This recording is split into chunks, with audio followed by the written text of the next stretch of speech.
Hi friends, Beena secret ഫ്ലേവേഴ്സിലേക്ക് എല്ലാവർക്കും സ്വാഗതം. എല്ലാവരും ഓണത്തിൻ്റെ തിരക്കിലൊക്കെ ആയിരിക്കുമല്ലോ. ഓണം നമ്മുടെ പടിവാതിൽക്കൽ എത്തിക്കഴിഞ്ഞു. അപ്പോൾ എങ്ങും ആഘോഷങ്ങളും അത്തപ്പൂക്കളവും സദ്യയും ഒക്കെ തുടങ്ങിക്കഴിഞ്ഞു. അപ്പോൾ നമ്മുടെ ഓണം സദ്യ സീരീസിൽ ഇന്ന് നമ്മൾ ചെയ്യാൻ പോകുന്നത് അതുപോലെ തന്നെ ഒരു സൂപ്പർ വിഭവമാണ്. നമ്മുടെ സദ്യയിലെ ഒന്നാമനായ ഇഞ്ചിക്കറി. നമ്മളിവിടെ തനത് തിരുവിതാംകൂർ സ്റ്റൈലിലാണ് ഇഞ്ചിക്കറി ചെയ്യുന്നത്. ഈ ഇഞ്ചിക്കറിക്ക് തന്നെ പ്രാദേശിക ഭേദമനുസരിച്ച് ഒരുപാട് വകഭേദങ്ങളുണ്ട്. അത് കൊത്തിയരിഞ്ഞ് വറുത്ത് തേങ്ങ അരച്ച് അങ്ങനെയൊക്കെ ചേർക്കുന്ന പലതരം കറികളുണ്ട്. ഇഞ്ചിപ്പുളി, പുളി ഇഞ്ചി, ഇങ്ങനെ പല പേരുകളിലാണ് അത് അറിയപ്പെടുന്നത്. നമ്മുടേത് തിരുവിതാംകൂർ സ്റ്റൈലിലാണ്. അപ്പോൾ നമുക്ക് ഇഞ്ചിക്കറി ഉണ്ടാക്കുന്നത് എങ്ങനെയാണെന്ന് നോക്കാം. അപ്പോൾ വീഡിയോയിലേക്ക് പോകുന്നതിന് മുമ്പ് നമ്മുടെ ബീന സീക്രട്ട് ഫ്ലേവേഴ്സ് ചാനൽ ഇതുവരെയും സബ്സ്ക്രൈബ് ചെയ്യാത്തവർ ചാനലൊന്ന് സബ്സ്ക്രൈബ് ചെയ്ത് അതിൻ്റെ ബെല്ലൈക്കണും കൂടെ അമർത്തി നമ്മുടെ എല്ലാ വീഡിയോസും മുടങ്ങാതെ ഒന്ന് കണ്ടേക്കണം കേട്ടോ. അതോടൊപ്പം തന്നെ നിങ്ങളുടെ അഭിപ്രായങ്ങൾ നമുക്ക് വളരെയേറെ വിലപ്പെട്ടതാണ്. നിങ്ങളുടെ അഭിപ്രായങ്ങൾ കമൻറ്റും ലൈക്കും ഷെയറും ഒക്കെ ആയി തരുവാണ്. എന്നാൽ പിന്നെ നമുക്ക് ഈ സൂപ്പർ ഇഞ്ചിക്കറി ഉണ്ടാക്കുന്നത് എങ്ങനെയാണെന്ന് ഒന്ന് നോക്കിയാലോ. ഇന്ന് നമ്മൾ ചെയ്യാൻ പോകുന്ന ഇഞ്ചിക്കറി ഉണ്ടല്ലോ, 100 കറികൾക്ക് തുല്യമാണെന്നാണ് വെപ്പ്. നമ്മുടെ സദ്യയിലെ ഇലയുടെ തുമ്പത്തെ ഒന്നാമൻ. അപ്പം നമുക്ക് എങ്ങനെയാണ് ഇഞ്ചിക്കറി ഉണ്ടാക്കുന്നതെന്ന് നോക്കാം. ഞാനിവിടെ ഒരു 400 ഗ്രാം ഇഞ്ചി തൊലി കളഞ്ഞ് കഴുകി വൃത്തിയാക്കി എടുത്തിട്ടുണ്ട്. അതിനെ ഇതുപോലെ വട്ടത്തിൽ കനം കുറച്ച് അരിഞ്ഞെടുത്തിട്ടുണ്ട്. അതോടൊപ്പം ഒരു 7 പച്ചമുളകും 15 ചെറിയ ഉള്ളിയും ചെറുതായി വട്ടത്തിൽ അരിഞ്ഞെടുത്തിട്ടുണ്ട്. താളിക്കാൻ ആവശ്യമായവ, പിന്നെ ഒരു വലിയ ചെറുനാരങ്ങ വലിപ്പത്തിലുള്ള പുളി പിഴിഞ്ഞ് നീരെടുത്തിട്ടുണ്ട്. കൂട്ടത്തിൽ കായംപൊടി, ഉലുവപ്പൊടി, കാശ്മീരി മുളക് പൊടി, മല്ലിപ്പൊടി, താളിക്കാൻ ആവശ്യമായ വെളിച്ചെണ്ണ, ഇത്രയും എടുത്തിട്ടുണ്ട്. ഇനി ഒരു ചുവട് കട്ടിയുള്ള ചീനച്ചട്ടിയോ കടായിയോ അടുപ്പിലേക്ക് വെച്ച് കൊടുക്കാം. ഞാനിവിടെ ഒരു 2-3 ടേബിൾ സ്പൂൺ വെളിച്ചെണ്ണ ഒഴിച്ചു കൊടുക്കുകയാണ്. ഇഞ്ചിക്കറി എപ്പോഴും വെളിച്ചെണ്ണയിൽ തന്നെയാണ് ഉണ്ടാക്കേണ്ടത്. ഇനി നമ്മൾ അരിഞ്ഞു വച്ചിരിക്കുന്ന ഈ ഇഞ്ചി കഷ്ണങ്ങൾ നമുക്ക് വെളിച്ചെണ്ണയിലേക്ക് ഇട്ട് കൊടുക്കാം. ഈ ഇഞ്ചിക്കറി ഉണ്ടാക്കുന്നതിൽ ഏറ്റവും ബുദ്ധിമുട്ടുള്ള ഒരു ഭാഗം ഇത് മാത്രമേ ഉള്ളൂ. ഈ ഇഞ്ചി നന്നായി മൂപ്പിച്ച് ചെറിയ ബ്രൗൺ കളർ ആകുന്നവരെ നമുക്ക് വറുത്ത് കോരാനുണ്ട്. ഈ ചട്ടി നോൺ സ്റ്റിക്ക് ഒന്നുമല്ല, പക്ഷേ നല്ല കട്ടിയുള്ളതും ഒട്ടും കരിഞ്ഞു പിടിക്കാതെ നമുക്ക് എന്ത് കറി ഇതിൽ വെക്കാം. അതുകൊണ്ട് തന്നെ ഇത് വളരെ പഴയതായെങ്കിലും നമുക്കിതിൽ കുക്ക് ചെയ്യാൻ വളരെയേറെ ഇഷ്ടമാണ്. അപ്പോൾ ഇഞ്ചി ഇട്ട് കൊടുത്തതിന് ശേഷം നമ്മളിങ്ങനെ തുടർച്ചയായിട്ട് ഇളക്കി കൊടുത്തുകൊണ്ടിരിക്കണം. കരിഞ്ഞു പോകാതെ ഏകദേശം ഒരു ബ്രൗൺ നിറത്തിൽ മൂത്ത് വരണം. അതാണ് അതിൻ്റെ പാകം. നമ്മൾ കനം തീരെ കുറച്ചരിഞ്ഞാൽ എല്ലാം ഒരുപോലെ തന്നെ പെട്ടെന്ന് മൂത്ത് കിട്ടുകയുള്ളൂ. ഇപ്പോൾ നമ്മുടെ ഇഞ്ചി കുറേശ്ശെ കളർ മാറി വരുന്നുണ്ട്. അപ്പോൾ നന്നായി മൂത്ത് കഴിഞ്ഞാൽ നമുക്ക് പൊടിക്കാനും എളുപ്പമായിരിക്കും. ഇപ്പോൾ ഇത് മൂത്തിട്ടുണ്ട്.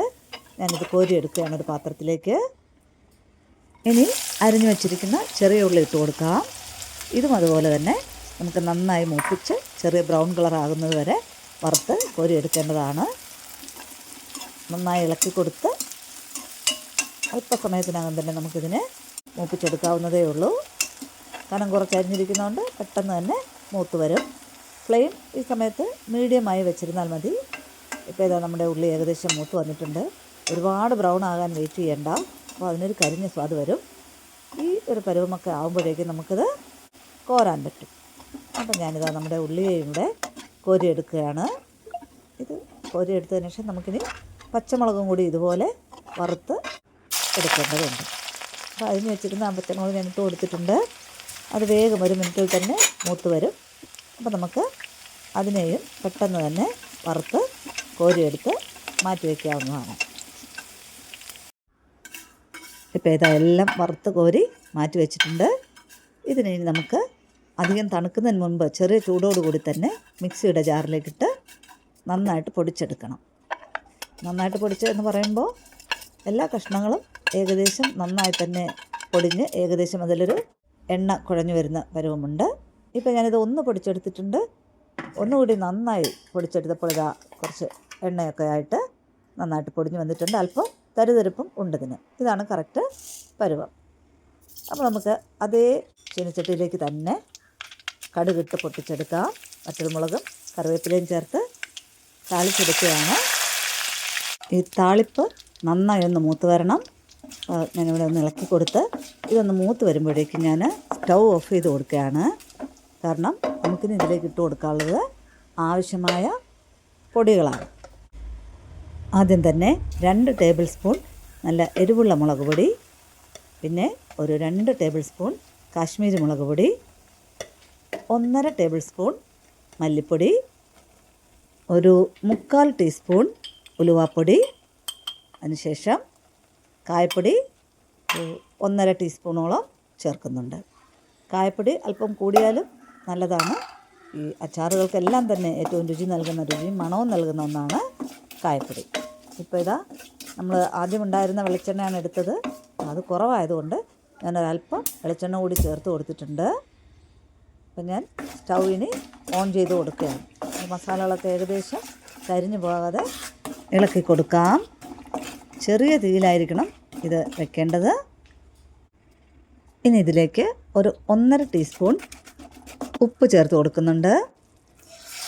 അതോടൊപ്പം തന്നെ നമ്മൾ എടുത്ത് വെച്ചിരിക്കുന്ന പുളി പിഴിഞ്ഞത് ചേർത്ത് കൊടുക്കാം. ഞാനിപ്പോൾ ഒരല്പം ബാക്കി വെച്ചിട്ടാണ് ചേർത്തത്.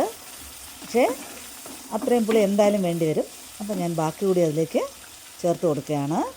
ഇനി ഈ പുളി നന്നായിട്ട് തിളച്ചതിൻ്റെ കുത്തൊക്കെ നമുക്ക് മാറിക്കിട്ടണം. അപ്പോൾ നന്നായി നമുക്ക് മിക്സ് ചെയ്ത് കൊടുക്കാം. അല്പസമയം നമ്മളിങ്ങനെ ചെറുതീയിൽ വെച്ച് ഇളക്കി കൊടുത്തുകൊണ്ടിരിക്കണം. അപ്പോൾ പുളിയും ആ മസാലയുമൊക്കെ ആയിട്ടൊന്ന് ചെറുതായിട്ട് കുറുകി വരും. ഈ സമയത്താണ് നമ്മൾ അരച്ച് വെച്ചിരിക്കുന്ന ഇഞ്ചി, നമ്മൾ മിക്സിയിൽ അരച്ച് വെച്ചിരിക്കുന്ന ഇഞ്ചി ഉണ്ടല്ലോ, ആ ഇഞ്ചി നമ്മൾ ചേർത്ത് കൊടുക്കുകയാണ്. അപ്പോൾ എല്ലാ ഇഞ്ചിയും നമ്മളിതിൽ ഇട്ട് കൊടുത്തു കഴിഞ്ഞു. ഇനി വീണ്ടും നന്നായി മിക്സ് ചെയ്ത് കൊടുക്കാം. അപ്പോൾ ഇതിപ്പോൾ കൺസിസ്റ്റൻസി വളരെ കട്ടിയിലാണ് ഇരിക്കുന്നത്. അതുകൊണ്ട് തന്നെ നമുക്കിതിലേക്ക് അല്പം വെള്ളം കൂടി ചേർത്ത് കൊടുക്കാവുന്നതാണ്. ഞാനിവിടെ തിളപ്പിച്ച് വെച്ചിരിക്കുന്ന വെള്ളമാണ് ഉപയോഗിക്കുന്നത്. ഒരു 1.5 കപ്പ് ചേർത്ത് കൊടുക്കുന്നുണ്ട്. കാര്യം ഇഞ്ചി എപ്പോഴും തണുത്ത് കഴിയുമ്പോൾ കുറുകി നല്ല കട്ടിയാകും. പിന്നെ നമുക്കതിൽ ഒന്നും ചേർക്കാൻ പറ്റില്ല. ഇപ്പം ഞാൻ ഒരു 1.5 കപ്പ് വെള്ളം ചേർത്ത് കൊടുത്തിട്ടുണ്ട്.